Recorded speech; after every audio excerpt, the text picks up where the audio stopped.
societies to the Vatican and the Zionist strand and further up to then all the way up to the Nephilim. Somebody tell me the last time we had a good whistleblower that really revealed some credible information for us that we could prove with our own eyes was real. And it really hardly ever happens. I mean, you've got a lot of people saying they saw this and that, but you can't really prove it's true, and a lot of those accounts contradict. So the point here I'm trying to say is the level of secrecy is stunning, as if it's really something big that is done to these people that get into this system. The Freemasons, they have all these alternative languages that they're learning. I hold the belief, I can't prove this, but I believe, I've got real good reason for believing it, that these alternative languages that they learn. I've read James Keith has written some good books about this. I think that they alter consciousness and sort of could bring about who knows what they open up people to. And this phenomenon of doing things to your consciousness through language or certain techniques to open up in certain ways is real, like with crystal scrying, for example. I don't know a lot about that, but it does remind me of speaking in tongues in some of the Pentecostal churches. Very similar, perhaps. Jeff, when a person has fallen down this path and or chose it, and this dark side, how in the world do they get out of it? I think that actually what happens is these guys, the reason why they're so silent is because they are visited. And the other thing that could possibly happen is they see beyond the veil. That's just my own thoughts. But I've come across a few things that could give credence to that, and I'll share when you come up to Kansas sometime to visit. But I believe that they are quiet for the rest of their life for a reason, and maybe a good reason. But I believe that they can come out of that too. A lot of our listeners, I'm sure, have entered a room that just felt evil, very dark and powerful, scary, and that's a real thing. I've experienced those things, but you can always just leave the room, folks, and then have good thoughts. You don't have to participate and become overwhelmed. What do you think about that, Jeff? Yeah, absolutely. There's no. Sometimes I think people think that there's no solution, and that I often refer to it as the Earth prison. But as I've said, that's only a state of mind. And the Native Americans, if we just all went and lived the way they used to, the Penobscot Indians in Maine, or the Huron in Michigan, or the Sioux on in the Plains area, there's not. We can support ourselves with seeds and growing food, as you know, with our own education systems that we can teach each other, as like we do on this show, and we can have deep spirituality and deep family experiences. What more do you need? We've been tricked into thinking all these other things are pleasurable, like TV and so forth. All we need to do is just go out of this abnormal, deformed system that we're in, where we actually think that the way we're living is normal, and go to the extreme of spirituality that we've been discussing, because it's in you. It's waiting to be unleashed. Even if you don't go all the way to that extreme, just simply stepping out of the system what could be easier than doing that? I'm not saying you have to quit your job or something. You just stop participating. The first step to stop participating is you stop believing anything. I bet 99% of the listeners right now know exactly what I'm talking about when I say you stop believing, and from that point on, you are literally free. Okay, before that point, you were a slave. Your thoughts were controlled. As soon as you stop believing, you start generating your own thoughts and your own beliefs, which aren't controlled.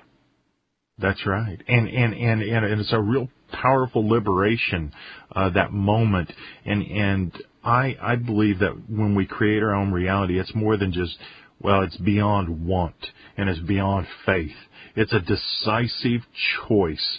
This is what I choose, and it comes with it's manifested by the emotion, the beautiful truth, and the realization that you are in control, folks.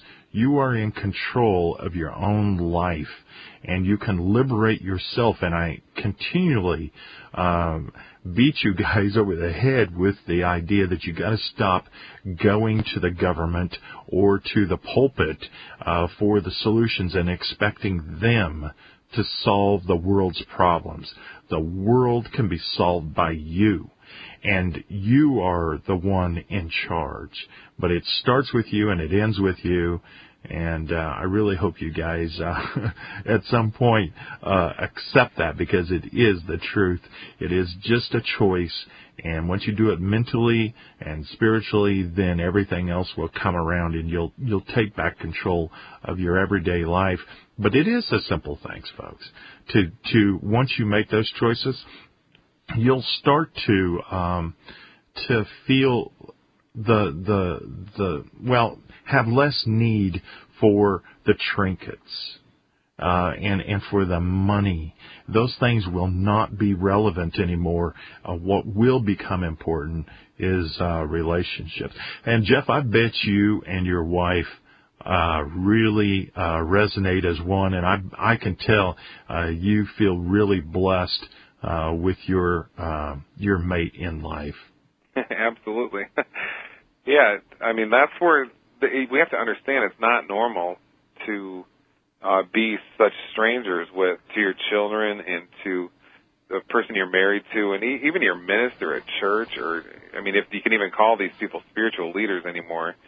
And it's not normal for us to not grow our own food and to be depending on government. We're like little children if we simply always look to government. I mean, I've seen even people in our movement who are somewhat awake. Their instant reaction is on some issue, oh, we need regulation on this.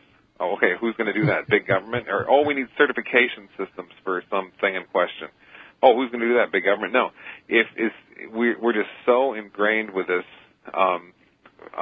welfare mentality and this welfare nanny state that we live in, that we have to make an active effort to get out of it and realize that we will be so much happier and the world will be so much better if we just realize that we really don't need any of this government at all, except for just small little teeny bands of it to do, I don't know, little things like protect the border, which they don't even do now.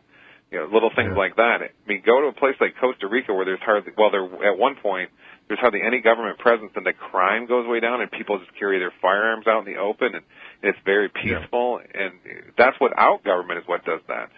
It's when you have big government that sets in that you have all this, I mean, basically what it leads to is the deterioration of our consciousnesses and the destruction of the family state, because it just takes over. And its main target always is, culture after culture through world history, is always the family and the spiritual system. And if those are the two most powerful and wonderful things about the human race, and if we lose those, then we just simply live in this brave new world, insane state that we're in now. And like you were talking about with the Freemasons, I mean, then you have secret society, where those can become attracted to us, and people won't even understand that they're getting into something very dark. It's clear it's very dark what they're getting into with all of the things the Freemasons are behind. Just imagine the ability of this secret government that we have at its lower levels, the Mason levels, not high up at the Illuminati and the Nephilim. Imagine their ability to keep 9/11 largely a secret if they did. You know, some things have come out, but just their will and to be such mass murderers is just really staggering. I mean, that's just, the darkness there is really just a wake-up call even to me. I mean, years after figuring out it was an inside job, I pretty much knew right on the day it was. And that's exactly why we have to stand up for the light, for the truth, is because we're becoming less. This darkness is enveloping the entire world, but that doesn't mean that it wins, folks. We win this thing. There's no doubt about that. You can win personally. We don't have to be overwhelmed by this darkness unless we want to be overwhelmed by it. And even if you're the last one standing, we'll do it for that sake. Do it to the end of you. Just do not surrender, and we'll be just fine. But Jeff, I want to thank you for accepting my crazy invitation of being a co-host on this show. It's already become a better show. Yeah, I've really enjoyed it, and I think we're going to have a lot of fun. And I sure want to go down some interesting paths. I've done a few of these shows on my own and tried to share some of my experiences, and we'll do more of that in the coming days, weeks, and perhaps years. And I want to urge everybody to give me an email or instant message. Let me know what you think about it. That is it. Good night. The guys will see you again tomorrow.